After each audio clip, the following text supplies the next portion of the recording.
The loud noise of pots and pans woke me up suddenly. I sat up in bed, my heart racing.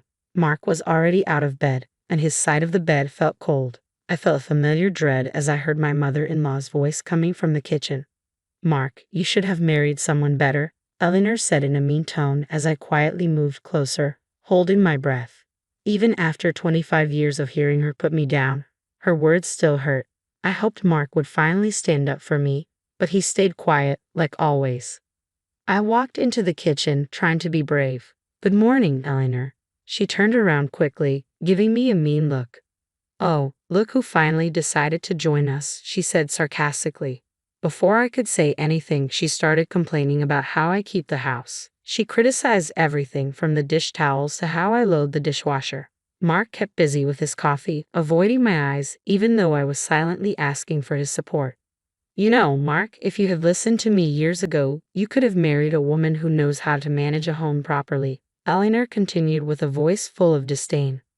I felt my face turn red with embarrassment and anger. "Why didn't you defend me?" I asked Mark, my voice shaking. "Do you agree with her?" He looked down at the floor, shifting his feet nervously. "Mom, that's enough," he mumbled, but his weak attempt to stop her only seemed to make her bolder. "Don't be so sensitive, Beth," Eleanor said dismissively. "If you can't handle the truth, that's your problem." As she turned back to the stove, I saw the pain in Mark's eyes, but at that moment, I felt deeply betrayed, not just by Eleanor, but also by Mark, who promised to love and protect me. I thought I would have a peaceful weekend to myself while Mark was at his weekly golf game, but just after noon, the doorbell rang. I already knew who it was before I opened the door and saw Eleanor standing there with her lips pressed together in disapproval. "Well, aren't you going to invite us in?" she demanded, gesturing to her husband Gerald, who was standing behind her as usual. I forced a smile. "Of course, come in." They walked past me into the living room, and Eleanor looked around the room as if she were checking for dust. "I decided we should have a family lunch today," she announced, settling in on the couch. My heart sank. So much for a relaxing day off. "That's nice," I said through gritted teeth as I went to the kitchen to make something quickly. Eleanor's voice came from the other room. "Honestly, Beth, I don't know how you can live in such a mess. Have you even cleaned this week?" I took a deep breath, reminding myself not to react, but her criticisms kept coming as I prepared a simple salad and sandwiches. "I'm surprised you even know how to cook," she said as I put the food on the table. "You'd think after all these years, you'd have learned something about being a proper housewife." Gerald stayed silent as usual, but I could feel his quiet judgment. "Why did you have to bring them here on our day off, Mark?" I asked desperately when he got home later. He looked away, shrugging helplessly. She insisted. "You know I can't say no to her." As Eleanor kept criticizing my homemaking skills during lunch, I felt my frustration with Mark growing. Why did he always let her treat me like this? Just when I thought Eleanor couldn't be more intrusive, she announced that she was planning a big family gathering at our house without even asking me. "I've already invited everyone over for dinner next Saturday," she said one afternoon, walking into the living room without asking, as usual. "You'll need to clean this place from top to bottom, Beth. It's a disgrace." I clenched my jaw as she went on and on about how my housekeeping was not good enough. Mark said nothing and pretended to read the newspaper. The week leading up to the dreaded dinner was a nightmare.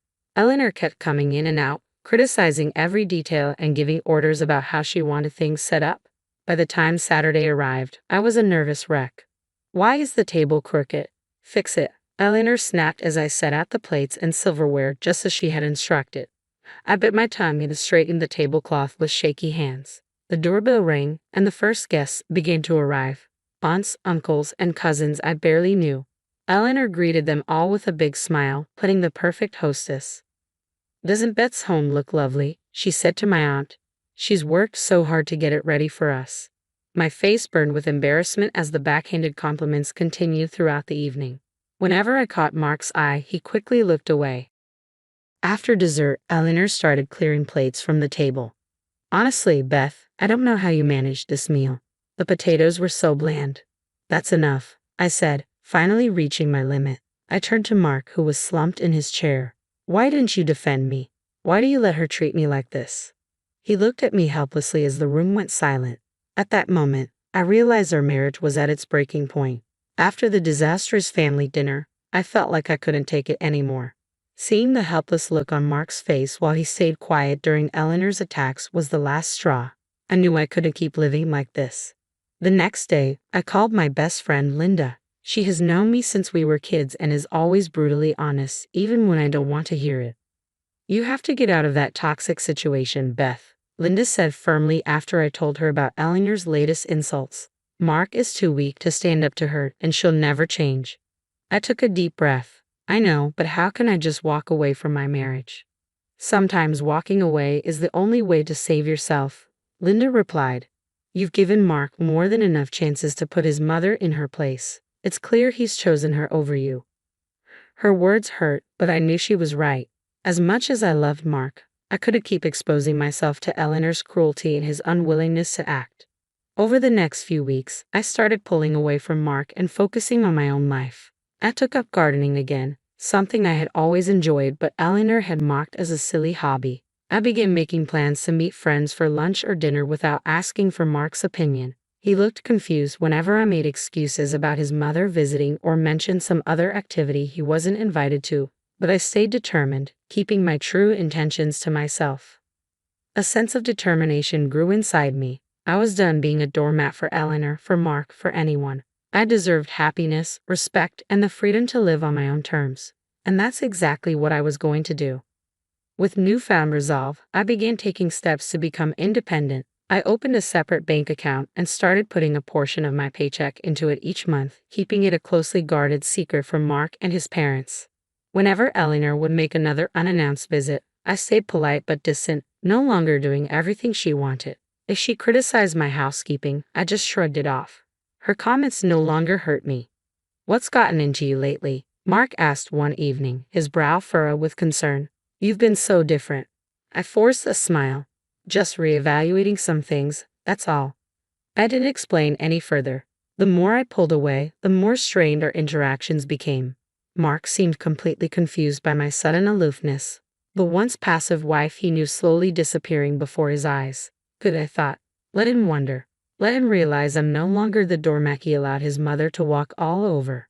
In truth, my mind was focused on bigger plans, finding a way to finally break free from Eleanor's toxic grip once and for all. With each paycheck I saved, that future came closer.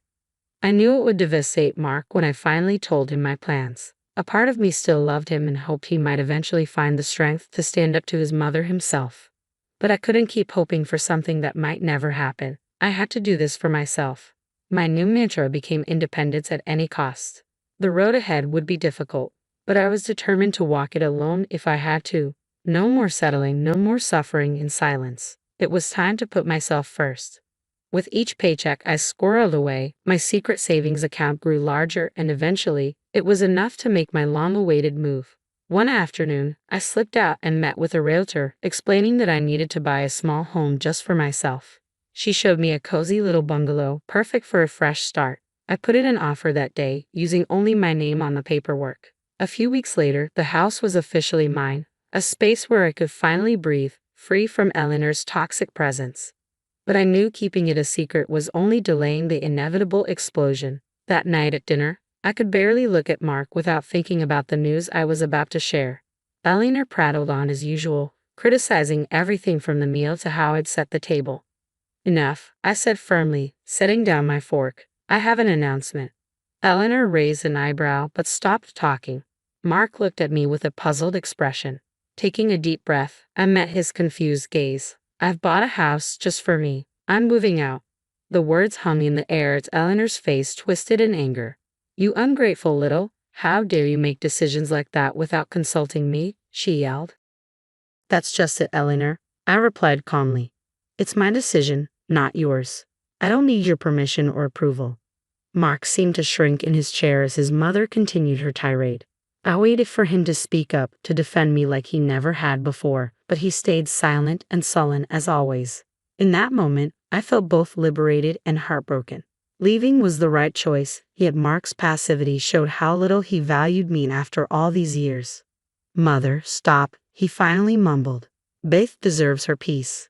After I announced my decision to leave, an uneasy silence fell over the house.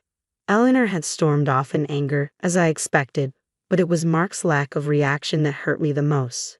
He sat there with his shoulders slumped, unable to look at me, as if I had just blindsided him instead of standing up for myself after years of torment. "Well?" I asked when the silence dragged on. "You've had plenty of chances to defend me against your mother's cruelty. What are you going to do?"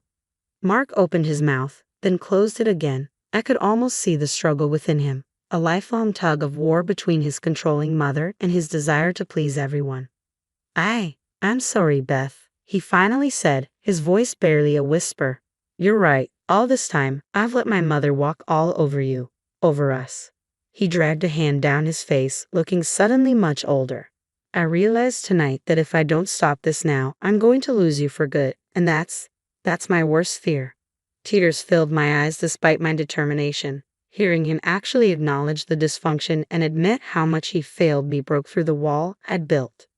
"For once in your life, you need to choose," I said, my voice trembling. "Your mother or me, because I won't live like this any longer."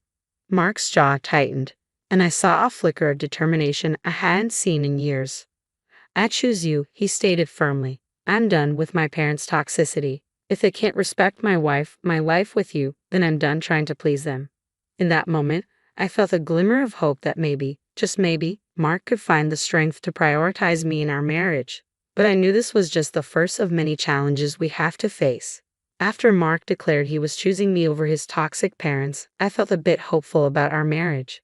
But I knew rebuilding trust wouldn't happen overnight. We had years of hurt and dysfunction to work through. In the days that followed, Mark seemed more confident in his decision. He stopped taking Eleanor's calls and ignored her increasingly angry voicemails demanding explanations. "I finally feel free," he admitted one evening over dinner, "like a weight has been lifted off my shoulders." I smiled cautiously, still afraid to get my hopes up too much. "I'm glad you're seeing things clearly now, but you know your mother won't give up easily." Sure enough, within a week, Eleanor showed up unannounced, banging angrily on the door. "Mark, you can't shut me out like this. We're family." To my surprise, Mark didn't even flinch. He just pulled aside the curtains to reveal her red, angry face and then turned his back. "I think you should leave, Mother," he said calmly. "Beth and I have made our decision." Eleanor continued to shout and argue, but Mark stayed firm. I could see the anger in Eleanor's eyes as she realized she had finally lost her control over her son. After Eleanor stormed off, Mark turned to me with a sheepish smile. "I should have done that years ago. I'm sorry it took me so long to put you first, Beth."